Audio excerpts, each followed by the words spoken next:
again, I say this as an academic. I've been to many places around the world in which people desire their freedom. I've been to Iraqi Kurdistan, Turkish Kurdistan, and Syrian Kurdistan. And I've written a book where, while I empathize with the Kurds, they are not yet ready for independence because they have not taken the basic steps to form a unitary government that can step into the vacuum on day one and lead their people. That is something that the Biafrans have, a mistake the Biafrans have not made. What I see today with the organization of the Biafrans has been absolutely and completely admirable. Yes. You are not simply symbolically declaring independence. You are setting in motion a government which can take over all functions of the government. Yes. Now, some people may complain that Biafra now has its own army, and they may say that is a terrorist action. They are wrong. It is the job of any government to monopolize the use of force within its territory. The Nigerian army is the occupying army right now.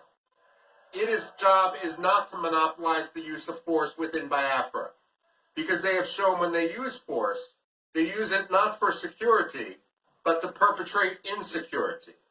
They use it to murder, they use it to rape, they use it to charter buses, to bring in militias, so that naive people may believe that they have nothing to do with what is going on in the region.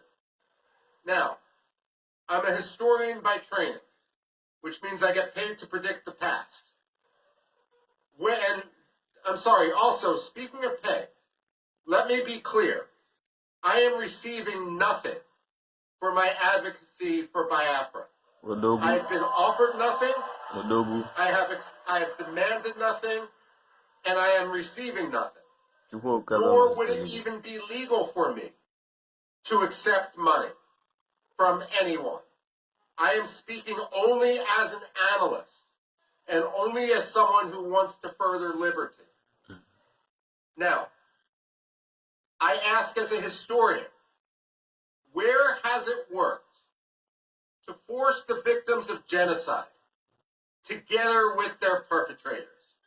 Where in history has that ever worked? Nowhere. Aggressors must understand that if they turn to genocide, they will always lose. The fact of the matter is, Nigeria lost Biafra in 1967. They may have won the war temporarily, but they permanently lost Biafra. The decisions they made 57 years ago forfeited any rights they have to control, to occupy, to speak on behalf of the people of Biafra. Let me conclude by saying, as an analyst again, I don't think the United States will be the first country to recognize Biafra. But I pray that it won't be the third country either.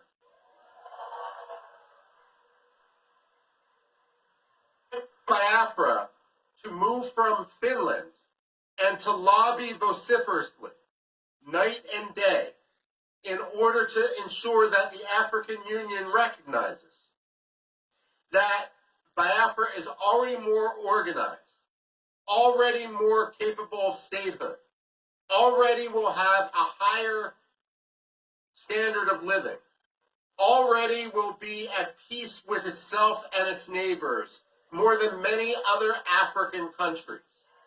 And therefore, it will be a boon to Africa, a boon to the African Union, a boon to the spread of democracy in the region, an anchor for stability in the region, in a region in an area that is increasingly unstable, especially as people come from the north in order to destabilize. So let me conclude by saying